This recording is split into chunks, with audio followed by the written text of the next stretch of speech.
Hello दोस्तों, आपके अपने YouTube channel update TET CTET में आप सभी का स्वागत है।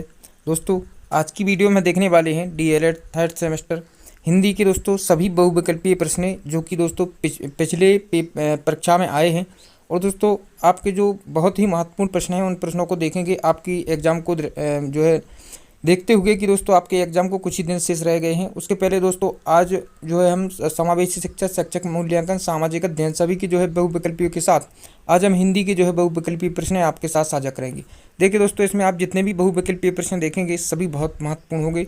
चलिए दोस्तों, स्टार्ट करते हैं आपका डीएलएड थर्ड सेमेस्टर हिंदी महत्वपूर्ण बहुविकल्पीय प्रश्न। तो देखिए दोस्तों, पहला प्रश्न आप देख रहे होंगे कि कबीरदास हिंदी भक्ति काव्यधारा के किस जो है या फिर ज्ञानाश्री शाखा के कवि थे या ज्ञानाश्री शाखा। यहाँ पे देखिए दोस्तों, आप देख रहे होंगे, परंतु यहाँ पे जो है ज्ञानाश्री शाखा जो है अशुद्ध लिखा हुआ है, यहाँ पे शुद्ध लिखा हुआ है। या दोस्तों, तो आपको इनमें से इस पर विशेष नज़र रखना है ताकि कोई गलती ना हो सके। तो इसमें आपका दूसरा ऑप्शन सही हो जाएगा। फिर देखिए दोस्तों, दूसरा आपका प्रश्न है कि सूरदास की कृतियाँ हैं। तो इनमें से दोस्तों तीन जो है सूरदास की कृतियाँ हैं, उनमें से आपको बताना है। तो देखिए, सूरसागर, साहित्य लहरी और सूर सारावली जो है जो है इनकी तीनों यानी कि उन्हीं की हैं, तो उपरोक्त सभी आपका सही हो जाएगा। अगला प्रश्न है कि तुलसीदास ने रामचरितमानस की रचना की थी, कहाँ की थी? काशी में, अयोध्या में या प्रयागराज में? तो दोस्तों आपको बताना है अयोध्या में, यानी दूसरा ऑप्शन आपका सही हो जाएगा।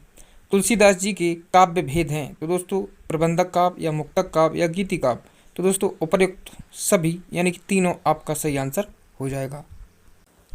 फिर देखिए, नेक्स्ट प्रश्न है कि बिहारी जी का जन्म कब हुआ था। तो दोस्तों आपको बताना है कि बिहारी जी का जन्म कब हुआ था। तो दोस्तों इसमें आपका सन 1603 ईस्वी सही हो जाएगा। तो देखिए, अगला प्रश्न है कि बिहारी की काव्य का प्रमुख रस कौन सा है। तो बिहारी ने जो है श्रृंगार रस को प्रमुखता दी है, तो उनका तीसरा ऑप्शन सही हो जाएगा। अगला प्रश्न है कि मैथिली शरण गुप्त की वीर रस प्रधान पुस्तक थी, कौन थी दोस्तों वीर रस की? तो यहाँ पे आपका भारत भारती सही हो जाएगा। अयोध्या सिंह उपाध्याय हरिऔध को मंगला प्रसाद पारितोषित किस रचना पर प्राप्त हुआ था? तो दोस्तों प्रिय प्रवास जो अयोध्या सिंह उपाध्याय की रचना थी, उस पर जो है उनको मंगला प्रसाद पारितोषित से नवाजा गया था। अगला प्रश्न है कि जयशंकर प्रसाद की किस कृति को अमूल्य धरोहर कहा गया? तो इसमें आपका कामायनी सही हो जाएगा। दोस्तों यह फास्ट रिवीजन है, इसमें कोई भी डिस्कशन नहीं होगा, सीधा आपका प्रश्न देखेंगे और उसका उत्तर देखते जाएंगे। देखिए, अगला प्रश्न है कि शब्दों का वर्गीकरण कितने प्रकार से किया जा सकता है। तो आप बताएंगे कि दोस्तों 4 प्रकार से, यानी बी ऑप्शन आपका सही हो जाएगा। अगला प्रश्न है कि गाय किस प्रकार का शब्द है। तो दोस्तों गाय एक आरती शब्द है। दिए गए विकल्पों में से अनेक आरती शब्द की पहचान कीजिए। तो दोस्तों इसमें देखिए, लोहा, कलम और हस आपका जो है अनेक आरती का मतलब है एक से अधिक अर्थ, तो इसमें आपका हस सही हो जाएगा। देखिए, फिर है आपका कि 13 से 23 निम्नलिखित वाक्यांश की उपयुक्त शब्द का चुनाव कीजिए। यानी दोस्तों अब देखिए, जिसे देखा ना जा सके, यानी कि आपको उपयुक्त शब्द चुनना है। जिसे देखा ना जा सके, इसको अदृश्य, अपरोक्ष, गायब, तो उसको आप क्या कहेंगे दोस्तों? अदृश्य कहेंगे। फिर देखिए, नेक्स्ट प्रश्न है जिसका अंत ना हो, समाति या फिर अनंत या तेजस्वी। तो इसमें आपका अनंत सही हो जाएगा। जिसमें धैर्य ना हो उसको हम अधीर कहेंगे। फिर देखिए, नेक्स्ट प्रश्न है जो उत्तर ना दे सके उसको हम निरुत्तर कहेंगे। अपने पर बीती घटना को क्या कहते हैं? आप बीती। जो ईश्वर में विश्वास रखता हो उसको हम क्या कहते हैं? अनास्तिक। दोस्तों अगर रखता हो की बात आए तो अनास्तिक, या फिर नहीं रखता हो उसको हम नास्तिक कहते हैं। जिसका कोई आकार ना हो उसको हम क्या कहते हैं? निराकार, यानी बिना आकार का। जहाँ अनाथ रहते हों उसको हम अनाथालय कहते हैं। जो पढ़ा लिखा हो उसको हम शिक्षित कहते हैं। जो कभी ना मरे उसको अमर कहा जाता है। जो काम करने में कठिन हो उसको दुष्कर कहेंगे। अब देखिए, फिर है कि 24 से 32 तक निम्नलिखित प्रश्नों में दिए गए शब्द समानार्थी या पर्यायवाची शब्द का आपको चुनाव करना होगा। आग का क्या है? अंबर, व्योम या अग्नि। तो दोस्तों आप बताएंगे अग्नि। आँख का क्या है? मृग, नयन या भूप? तो नयन। अब देखिए, पत्थर का क्या है दोस्तों? गिरी, चोटी या शिलाखंड? तो शिलाखंड आपका सही हो जाएगा। फिर देखिए, अगला है आपका कुबेर का क्या होगा दोस्तों? धनराज। फिर राजा का क्या होगा दोस्तों? सेनापति या महाराज या नृप? इसमें से आप जो है देखिए, सेनापति, महाराज या फिर नृप, आप जिसमें महाराज सही हो जाएगा। माता का क्या है दोस्तों? तो देखिए, शिक्षिका या शारदा या यला या धात्री आपका सही हो जाएगा। पृथ्वी का क्या है दोस्तों पर्यायवाची शब्द, तो आप बताएंगे धरा। रात का क्या है निशा। भारत भारतीय पर्यायवाची शब्द है सरस्वती। अल्प का विलोम क्या होता है अधिक। अल्प का दोस्तों यहाँ पे विलोम पूछा गया है, ध्यान दीजिए, तो इसका अधिक होगा। नूतन का विलोम शब्द पुरातन। जड़ का विलोम शब्द क्या होगा चेतन। जंगम का विलोम शब्द होगा दोस्तों स्थावर। कनिष्ठ का विलोम शब्द क्या होगा ज्येष्ठ। प्रसन्नता का विलोम शब्द क्या होगा दोस्तों, इसमें आपका खेद हो जाएगा या दुख हो जाएगा। फिर देखिए नेक्स्ट, हाथ साफ करना। हाथ साफ करना का मतलब होता है वस्तु चुरा लेना। ढाक के तीन पात यानी दोस्तों एक साथ तीन कार्य करना। कबूतर का तत्सम शब्द क्या होता है कपूत। ओठ का तत्सम शब्द क्या होता है ओष्ठ। गुफा का तत्सम शब्द क्या होगा गुहा। मामा का तत्सम शब्द क्या होगा दोस्तों मातुल। और छत्री का तत्सम शब्द क्षत्रिय होगा। दो शब्दों के योग से बने शब्द क्या कहलाते हैं सामसिक पद। अब देखिए निम्न में से देशज शब्द का चुनाव कीजिए। तो दोस्तों देशज की बात की जाए तो देखिए ठक ठकाना आपका देशज हो जाएगा। कृपा प्लस आलू का अर्थ क्या होगा कृपालु। लड़ प्लस आई यानी कि लड़ाई आपका हो जाएगा।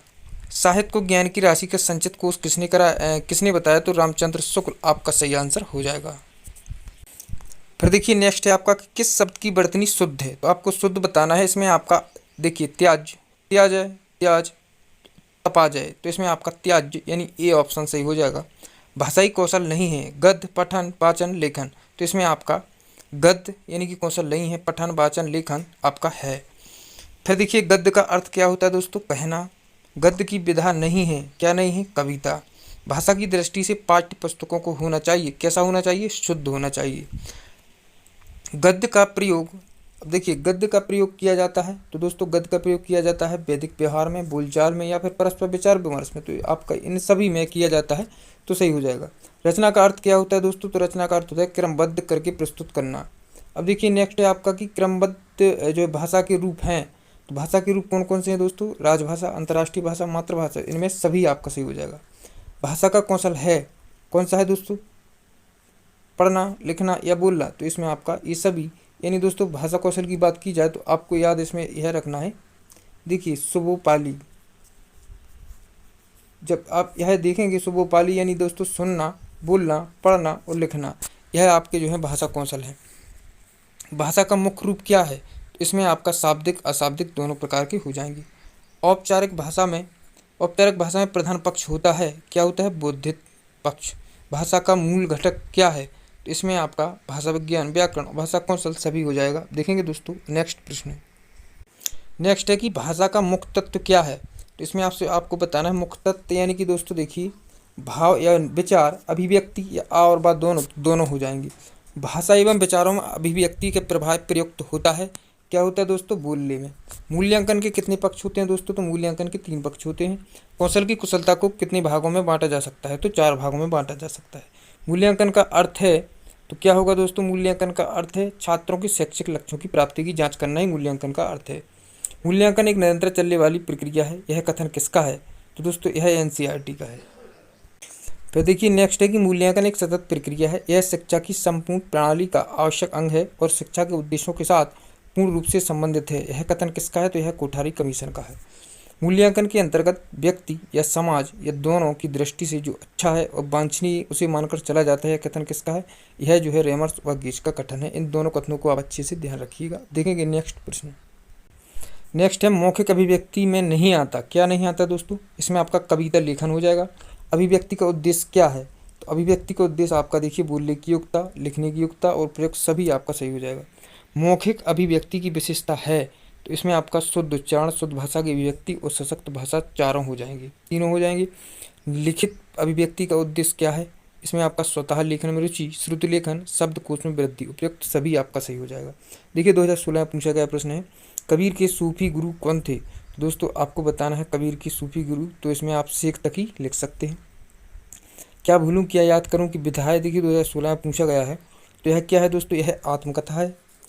अब देखिए मुंशी प्रेमचंद की वह रचना जो अधूरी रह गई है, तो आपको बताना है वह मंगलसूत्र है जो अधूरी रह गई है। घड़ी साज शब्द है, घड़ी शब्द क्या है देशज या शंकर या फिर भिकारी या रूढ़, तो इसमें आपका शंकर हो जाएगा।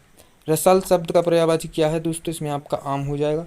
जिसका जन्म पहले हुआ है का अर्थ है तो अग्रज हो जाएगा। आँख का अंधा और नाम नयन सुख लोकोक्ति का अर्थ क्या है, तो इसमें आप कहेंगी गुण के विरुद्ध नाम होना। फिर नेक्स्ट है भिक्षुक में प्रत्यय है। तो दोस्तों भिक्षुक में आपका उक प्रत्यय लगा हुआ है। लघु शब्द का विपरीतार्थ शब्द क्या है? तो इसमें आपका लघु का दीर्घ हो जाएगा। पूर्व और उत्तर के बीच की दिशा को क्या कहते हैं? दोस्तों इसको आप ईशान कहेंगे। निम्नलिखित में से सभी शब्द समूह बादल के पर्यायवाची शब्द हैं, 2018 में पूछा गया है। इसमें आपका बादल के कौन कौन से हैं दोस्तों? मेघ, घन, बारिश, जो कि फोर्थ ऑप्शन आपका सही हो जाएगा। कबीर जी किस काव्यधारा के कवि हैं? तो दोस्तों यह जो है ज्ञानाश्रयी मार्गी कवि हैं। गोदान के लेखक कौन हैं?